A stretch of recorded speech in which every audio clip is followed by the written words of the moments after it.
بابو ما جاء فی التطوع مسنا مسنا، اس بات کے بارے میں باب کہ نفل نمازیں 2 رکعت کر کے پڑھی جائیں. تطوع یعنی نفل نماز مسنا مسنا 2.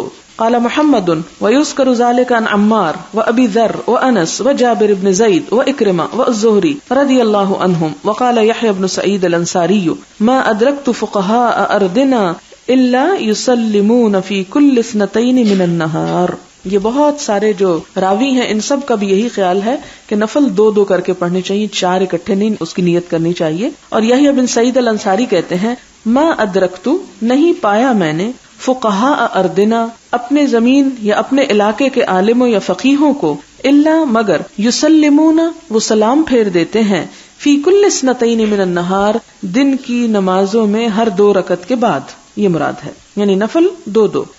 حدثنا قتيبة قال حدثنا عبد الرحمن بن ابي الموالي عن محمد بن المنكدر عن جابر بن عبد الله قال كان رسول الله صلى الله عليه وسلم يعلمنا الاستخارة. یہ بڑی اہم حدیث ہے. حضرت جابر بن عبداللہ کہتے ہیں کہ نبی صلی اللہ علیہ وسلم سکھاتے تھے ہم کو استخارہ یعنی استخارہ کی دعا. استخارہ کا لفظی معنی ہے خیر مانگنا، باب استفال سے ہے، خیر اس کا روٹ ہے، خیر طلب کرنا، اللہ تعالیٰ سے خیر کی دعا کرنا، یہ ہے سمپلی استخارہ. اس کا یہ مطلب نہیں کہ اس سے مراد غیب کے امور جاننے کی کوشش کرنا. استخارہ خیر کی ایک دعا ہے، نہ کہ غیب پر اطلاع. تو آپ صلی اللہ علیہ وسلم نے اس کی بڑی تلقین فرمائی، اور یہ صحیح روایت ہمیں کیا بتاتی ہے کہ صحابہ کرام کہتے ہیں کہ آپ صلی اللہ علیہ وسلم ہم کو استخارہ کی تعلیم دیتے تھے فی الامور تمام معاملات میں، کما جیسا کہ یعلمنا آپ تعلیم دیتے ہم کو، سکھاتے ہم کو السورۃ من القرآن قرآن کی کوئی سورت، یعنی یہ دعا ہم کو یاد کرا دیتے تھے. لیکن ہم میں سے کتنوں کو یاد ہے اور ہم میں سے کتنے لوگ اس چیز کا اہتمام کرتے ہیں؟ یعنی یہ سمپلی کیا ہے کہ جب انسان کو کوئی اہم کام ہو تو وہ کیا کرے، 2 نفل پڑھے اور اس کے بعد یہ دعا مانگ کے اللہ تعالیٰ سے خیر مانگے کہ اللہ تعالیٰ مجھے تو اس میں بہتری دے، اور اگر بہتری نہیں تو میرا رخ اس سے پھیر دے. جسٹ ایک سمپل ایک دعا ہے. اور پھر اس کی بھی حیثیت وہی ہے کہ اگر اللہ چاہے تو یہ دعا قبول کر لے اور خیر کا رستہ آپ کو مل جائے، اور وہ نہ چاہے تو نہ قبول کرے. لیکن ہم نے یہ جو ساتھ نتھی کر لیا کہ خواب آئے گی، ٹھیک ہے اللہ تعالیٰ رہنمائی کرتے ہیں خوابوں کے ذریعے بھی، لیکن استخارہ اور خواب شرط نہیں ہے کہ استخارے کے بعد خواب ضرور آئے، یا استخارے کے بعد ضرور سویا جائے، یا استخارے کے بعد بات نہ کی جائے کسی سے. ایسا کوئی تکلف نہیں بتایا گیا. کیا ہے کہ انسان استخارہ کی دعا پڑھے اور اس کے بعد سونا چاہے تو سو جائے، اور اگر سونے کا ٹائم نہیں ہے تو صرف دعا کر کے آپ اپنا کام کریں. کیونکہ بہت سارے کام ایسے جن میں آپ کو فوری ڈیسیژن لینا ہوتا ہے، فوری آپ کو فیصلہ کرنا ہے. تو اب آپ یہ تو نہیں کر سکتے کہ میں کل بتاؤں گا آپ کو سو کے، اور خواب کل نہ آئے تو پھر پریشان ہو جائیں اور کل کو کل پہ ڈال دیں. کیا تھی استخارہ کی دعا؟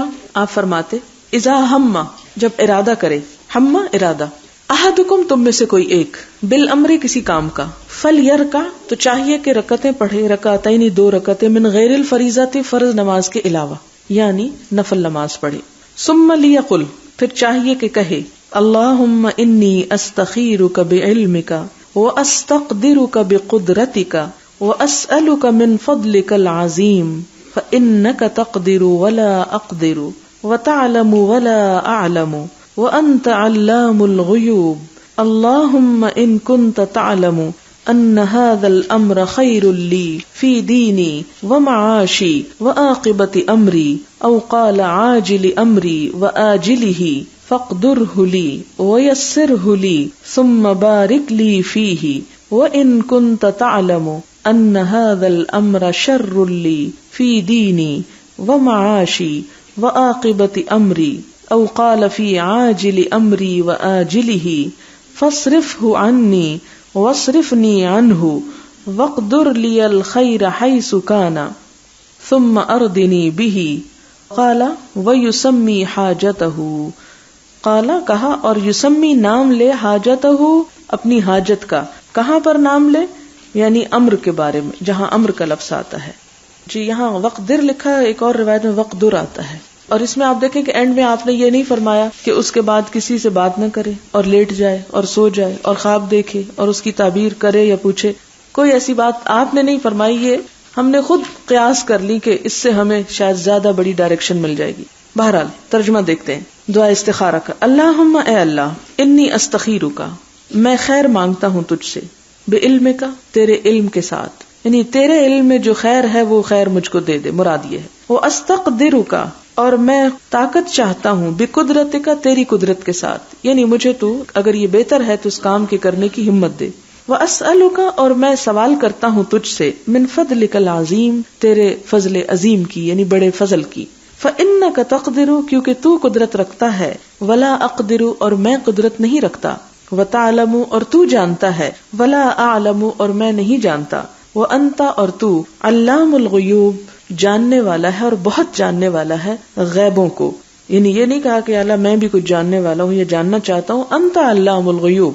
اللہم، اے اللہ، ان کنت، اگر تو تعلم، جانتا ہے، ان ھذا الامر، کہ یہ کام، خیر لی، بہتر ہے میرے لیے، فی دینی و معاشی، میرے دین اور میری معاش کے بارے میں، یعنی دنیا مراد ہے، وعاقبت امری، اور میرے آخری انجام کے بارے میں، یعنی انجام کار کے اعتبار سے مراد ہے. عاقبت، انجام، امری، میرے کام کا. تو یہ مراد صرف آخرت نہیں ہے، مراد ہے انجام کار کے بارے میں تو جانتا ہے، کیونکہ دین اور دنیا اور انجام کار سے مراد دونوں ہو سکتے ہیں کہ اس کام کی بھلائی بھی اور آخرت کے لحاظ سے بھی یہ کام میرے لیے بہتر ہے. او قالا، یا آپ نے فرمایا، عاجل امری، عاجلی، جلدی، امری، میرے معاملے کی، و آجلی ہی، اور اس کی دیری، یعنی اس کام کا جو جلدی سامنے آنے والا نتیجہ ہے وہ، اور جو بعد میں یعنی لیٹر آن آخرت مراد ہے. پھر فقدرہ لی، تو اسے میرے مقدر میں کر دے، میری تقدیر کا حصہ کر دے اس کو. یعنی اگر آپ سمجھتے ہیں کہ یہ کام میری دین، دنیا اور انجام کار کے لحاظ سے بہتر ہے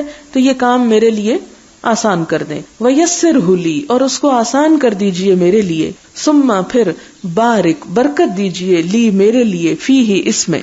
وَإِن كُنْتَ، اور اگر آپ، تعلم، جانتے ہیں کہ ان ھذا الامر، یعنی ان جو ہے کہ اگر یہ کام، یہ نہیں کہ اگر آپ جانتے ہیں، مراد یہ اللہ تو جانتے ہی ہیں کہ اگر یہ کام میرے لیے شر لی، برا ہے میرے لیے، فی دینی و معاشی و عاقبت امری، میری دین، دنیا اور انجام کار میں. او قال فی عاجل امری و آجلہ، اور اس کا بھی یہی معنی بنتا ہے کہ موجودہ وقت میں اور آخری وقت میں یا بعد میں، عاجل یعنی لیٹر آن. فصرفہ انی، تو اس کو مجھ سے دور کر دے، پھیر دے اس کو مجھ سے. وصرفنی عنہ، اور مجھے پھیر دے اس سے، یعنی اس چیز کو مجھ سے دور کر دے اور اس سے میرا منہ موڑ دے. وقدر لی الخیر، اور مقدر کر دے میرے لیے بھلائی کو، حیث کان، جہاں بھی وہ ہے. ثم ارضنی بہ، پھر مجھ کو راضی کر دے اس پر. کیونکہ بعض اوقات انسان کسی ایک چیز کے لیے بہت خواہش مند ہوتا ہے، لیکن اللہ تعالیٰ یہ جانتے ہیں کہ وہ چیز انسان کے لیے بڑی نقصان دہ ہے، لیکن چونکہ انسان کی اس میں خواہش ہوتی ہے اس لیے انسان اسے چھوڑنا نہیں چاہتا. تو ایسی صورت میں پھر کیا دعا سکھائی کہ یا اللہ اگر یہ اچھا نہیں میرے لیے تو پھر آپ جہاں بھی میرے لیے اچھائی ہے مجھے وہاں لے جائیں اور مجھے اس پہ مطمئن بھی کر دیں. کیونکہ بعض اوقات ایک چیز انسان کے لیے بہت اچھی ہو سکتی ہے لیکن انسان کا اس پر دلی طور پہ اطمینان نہیں ہو سکتا. تو ایسی صورت میں انسان اپنا معاملہ گویا اللہ تعالیٰ کے سپرد کرتا ہے کہ یا رب میرے بارے میں تو ہی بہتر کر، میں تجھ سے ہی بہتری کی توقع رکھتا ہوں. اور یہ دعا پڑھ کے دراصل انسان ایک طرح سے توکل کرتا ہے. اور ان اللہ یحب المتوکلین، اللہ تعالیٰ توکل کرنے والوں سے محبت رکھتے ہیں.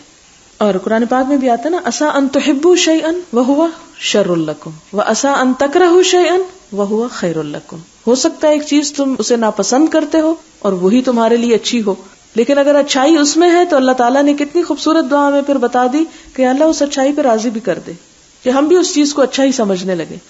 اور بعض اوقات انسان ایک چیز کو بہت اچھا سمجھتا ہے اور وہ چیز اس کے لیے بہت بری ہوتی.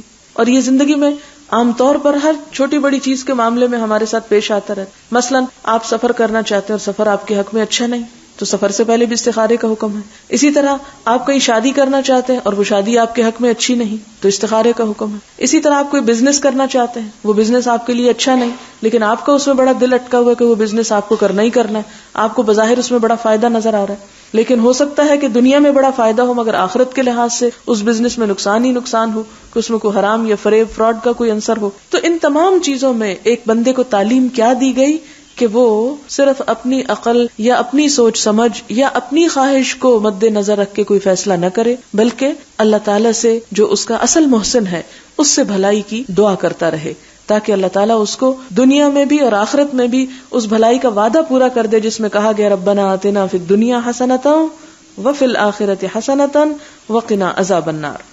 اب اس میں اصل میں بات یہ ہے کہ کتاب التہجد اوپر لکھا ہوا ہے، لیکن بیچ میں تمام نفل نمازوں کا پہلے تہجد کا میجر پورشن وہ آیا، اور اس کے بعد ذیلی طور پر امام بخاری باقی جو اہم نمازیں ہیں ان کا بھی ذکر کرتے چلے جا رہے ہیں، جس میں فجر کی سنتوں کی ذکر ہے، اب یہاں پر استخارے کا ذکر ہے، اسی طرح کچھ اور اہم چیزوں کا ذکر آ جائے گا۔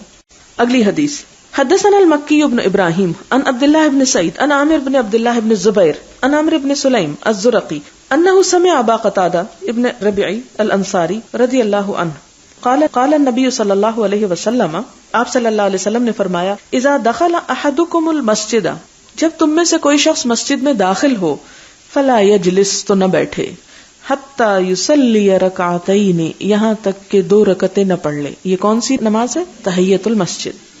حدثنا عبداللہ بن یوسف قال اخبرنا مالک عن اسحاق بن عبداللہ بن ابی طلحة عن انس بن مالک رضی اللہ عنہ قال صلی لنا رسول اللہ صلی اللہ علیہ وسلم رکعتین ثم انصرف۔ یہاں پر انس بن مالک کہتے ہیں کہ آپ صلی اللہ علیہ وسلم نے ہم کو 2 رکعتیں نماز پڑھائی اور پھر تشریف لے گئے، یعنی کسی کے گھر جا کر پہلی بات تو مسجد کی آئی، اور یہاں مسجد نہیں ہے، حضرت انس بن مالک کی نانی نے ان کو کھانے پہ بلایا، کھانا کھا کے آپ نے کہا کہ چلو نماز پڑھ لیتے، جس سے کیا پتہ چلتا ہے کہ مسجد کے علاوہ بھی اگر کوئی اور جگہ ہے، آپ کہیں پر کھانے کے لیے گئے ہیں یا کوئی اور، تو اس میں کچھ اللہ کا ذکر ہو جانا چاہیے، لیکن یہ نفل میں آتا، فرض نہیں ہے، جو دل کی خوشی سے کرنا چاہے کرے۔ حدثنا ابن بکیر قال حدثنا اللیث عن عقیل عن ابن شہاب قال اخبرنی سالم عن عبداللہ بن عمر رضی اللہ عنہما قال صلیت مع رسول اللہ صلی اللہ علیہ وسلم رکعتین قبل الظہر۔ ابن عمر کہتے ہیں کہ میں نے حضور صلی اللہ علیہ وسلم کے ساتھ نماز پڑھی، رکعتین 2 رکعتیں قبل الظہر، ظہر سے پہلے، ورکعتین بعد الظہر، اور 2 رکعتیں ظہر کے بعد، ورکعتین بعد الجمعۃ، اور 2 رکعتیں جمعہ کے بعد، ورکعتین بعد المغرب، اور 2 رکعتیں مغرب کے بعد، ورکعتین بعد العشاء، اور 2 رکعتیں عشاء کے بعد۔ یہ سنت مؤکدہ کا ذکر ہو رہا ہے، اور ظہر کے بارے میں آپ کو معلوم ہے کہ 4 بھی ہیں اور 2 بھی ہیں، یہاں پر 2 کا ذکر ہے لیکن 4 کا بھی ذکر آتا ہے۔ حدثنا آدم قال حدثنا شعبۃ قال حدثنا عمرو بن دینار قال سمعت جابر بن عبد الله رضی اللہ عنہما قال قال رسول اللہ صلی اللہ علیہ وسلم وهو يخطب، کہ نبی صلی اللہ علیہ وسلم خطبہ دیتے ہوئے فرما رہے تھے، اذا جاء احدکم، جب تم میں سے کوئی آئے، والامام یخطب، اور امام خطبہ دے رہا ہو، او قد خرج، یا وہ نکل چکا ہو، فلیصلی رکعتین، تو چاہیے کہ 2 رکعتیں پڑھ لے، یعنی ابھی امام نے شروع نہیں کیا تو بھی پڑھ لے، امام اگر خطبہ شروع کر چکا ہے تو بھی مسجد میں آنے کی 2 رکعتیں جو ہیں وہ ضرور ادا کر لے۔ یعنی اس سے کیا پتہ چلتا ہے کہ جمعے کے دن جو جمعے کی نماز سے پہلے کی 2 رکعتیں ہیں وہ مسجد میں آنے کی رکعتیں ہیں، وہ سنتیں نہیں ہیں جو ظہر سے پہلے پڑھی جاتی ہیں، لیکن جمعے کے بعد 2 رکعتیں پڑھنا جو ہے وہ مسنون ہے، جس کا پچھلی حدیث میں ذکر گزرا ہے۔ حدثنا ابو نعیم قال حدثنا سیف قال سمعت مجاہدا یقول اتي ابن عمر رضی اللہ عنہما فی منزله فقیل له هذا رسول اللہ صلی اللہ علیہ وسلم قد دخل الكعبہ۔ حضرت عبداللہ بن عمر اپنے گھر میں آئے تو کسی نے آ کے ان سے کہا کہ رسول اللہ صلی اللہ علیہ وسلم تو کعبہ میں داخل ہو گئے ہیں، یعنی تم یہاں گھر بیٹھے اور دیکھو حضور کہاں پہنچ گئے۔ قال، وہ کہتے ہیں فاقبلت، تو میں آ گیا، یعنی میں سن کے آ گیا۔ فاجد رسول اللہ صلی اللہ علیہ وسلم قد خرج، تو میں نے دیکھا کہ حضور صلی اللہ علیہ وسلم کعبہ سے نکل رہے ہیں۔ واجد بلالا عند الباب قائما، اور میں نے حضرت بلال کو دروازے کے پاس کھڑے دیکھا کیونکہ وہ حضور صلی اللہ علیہ وسلم کے ساتھ ہوتے تھے۔ وقلت یا بلال، میں نے پوچھا بلال، صلی رسول اللہ صلی اللہ علیہ وسلم فی الکعبہ، کیا نبی صلی اللہ علیہ وسلم نے کعبہ میں نماز پڑھی ہے؟ قال نعم، تو بلال کیا کہتے ہیں؟ جی ہاں۔ قلت فأین، میں نے پوچھا کہاں؟ قال بین ہاتین الاسطوانتین، ان 2 ستونوں کے درمیان۔ ثم خرج فصلی رکعتین فی وجہ الکعبہ، تو پھر آپ باہر نکلے، یعنی کون؟ آپ صلی اللہ علیہ وسلم، پھر آپ نے نماز پڑھی 2 رکعتیں فی وجہ الکعبہ، کعبہ کے سامنے۔ قال ابو عبداللہ وقال ابو ہریرہ رضی اللہ عنہ، ابو عبداللہ امام بخاری کہتے ہیں اور ابو ہریرہ کہتے ہیں، اوصانی النبی صلی اللہ علیہ وسلم، وصیت کی مجھ کو نبی صلی اللہ علیہ وسلم نے، برکعتی الضحی، چاشت کی 2 رکعتوں کی۔ اب آپ دیکھیں کہ حضرت عائشہ کیا کہتی ہے، مجھے بھی تلقین کی اور وہ بھی پڑھتی۔ ایک اور روایت میں آتا ہے کہ عائشہ دنیا و مافیہ سے بہتر ہیں یہ۔ حضرت ابو ہریرہ کو بھی آپ صلی اللہ علیہ وسلم نے تلقین کی۔ وقال اتبان، اور اتبان کہتے ہیں، غدا علیہ رسول اللہ صلی اللہ علیہ وسلم، کہ دن چڑھے آئے مجھ پر آپ صلی اللہ علیہ وسلم و ابو بکر رضی اللہ عنہ و عمر، ابو بکر اور عمر بھی ان کے ساتھ تھے، بعد ممتد النہار، اس کے بعد کہ دن پھیل گیا یعنی چڑھ گیا، وصففنا وراءہ، ہم نے آپ کے پیچھے صفیں باندھی، فرکع رکعتین، تو 2 رکعتیں آپ نے نماز پڑھائی۔ یہ اس سے کیا پتہ چلتا ہے، امام بخاری یہاں لائے کیا ہے کہ کہاں کہاں نفل پڑھے جا سکتے ہیں اور کس کس وقت۔ اس میں ایک تو کعبہ کے اندر کی بات آ رہی ہے، کعبہ کے باہر کی بات آ رہی ہے، پھر 2 رکعتیں چاشت کی آ رہی ہیں، حضرت ابو ہریرہ کی روایت آ رہی ہے، اتبان بن مالک کی آ رہی ہے جس میں ابو بکر اور عمر رضی اللہ تعالیٰ عنہما بھی شامل ہیں۔ تو اس سے کیا پتہ چلتا ہے کہ مختلف اوقات میں نوافل کا اہتمام کیا جانا چاہیے۔ اور وہ حدیث بھی آپ نے پڑھی ہوگی کہ ایک بندہ جو ہے فرائض کے بعد جب نفل کا اہتمام کرتا ہے تو نفل انسان کو اللہ تعالیٰ کا قرب عطا کرتے ہیں۔ آپ واضح فرق محسوس کریں گے، آپ گاہے بگاہے تھوڑا سا ٹائم لے کے آپ دیکھیں کہ اگر 2 رکعتوں میں کل واللہ بھی پڑھ لیں تو کوشش کیا کریں کہ پڑھ ہی لیں۔ مثلاً آپ دیکھتے ہیں کہ آپ کو کہیں جانا ہے اور آپ کو 4 منٹ کا بھی انتظار کرنا ہے یا 5 منٹ آپ کو انتظار کرنا ہے اور آپ باوضو بھی ہیں، تو بجائے اس کے کہ آپ بس کھڑے ہو کے وقت ضائع کرتے رہیں، اس وقت کو یوٹیلائز کریں، آپ اس میں 2 رکعتیں پڑھ سکتے ہیں، وہ آپ کو اللہ تعالیٰ کے قریب کر دیں گی۔ کتنا قریب آپ کو معلوم ہے، اتنی خوبصورت حدیث ہے وہ کہ بندہ نوافل کے ذریعے میرا قرب حاصل کرتا رہتا ہے یہاں تک کہ میں اس کا ہاتھ بن جاتا ہوں جس سے وہ پکڑتا ہے، میں اس کا پاؤں بن جاتا ہوں جس سے وہ چلتا ہے، میں اس کے کان بن جاتا ہوں جس سے وہ سنتا ہے۔ اس سے یہ نہیں کہ نعوذ باللہ یہ ہمارا کان اللہ تعالیٰ کا کان ہو گیا یہاں آ گیا، مطلب یہ ہے اس سے کہ میں اس کے رگ رگ میں سما جاتا ہوں، اس بندے کے دل میں بھی میری محبت کر ایسے ہی پیدا ہو جاتی ہے۔ مراد یہ کہ اس کا قدم اٹھتا ہے تو میرے ہی راستے میں اٹھتا ہے، اس کا ہاتھ اٹھتا ہے تو میرے ہی خاطر، اس کے کان پھر میرے ہی تابع دار ہو جاتے ہیں، یعنی اللہ اور بندے کا نہایت گہرا تعلق استوار ہو جاتا ہے۔ اور یہ چیز نوافل پڑھے بغیر نہیں ملتی، خواہ آپ کچھ اور جو مرضی کرتے رہیں۔ تو اس لیے عموماً فرض نمازوں کے ساتھ تو ہم بہت بعض اوقات ہری میں ہوتے ہیں، جلدی میں ہوتے ہیں، لیکن جہاں جہاں چانس ملے۔ اور پھر حضرت بلال والی حدیث یاد رکھا کریں کہ اگر وضو کیا ہی ہے تو کوشش کریں کہ اس وضو کے اندر 2 رکعتیں بھی پڑھ لی جائیں۔ کیا اجر تھا اور ثواب تھا ان 2 رکعتوں کا جو حضرت بلال جو ہیں وہ حضور کے آگے آگے جنت میں جا رہے ہیں۔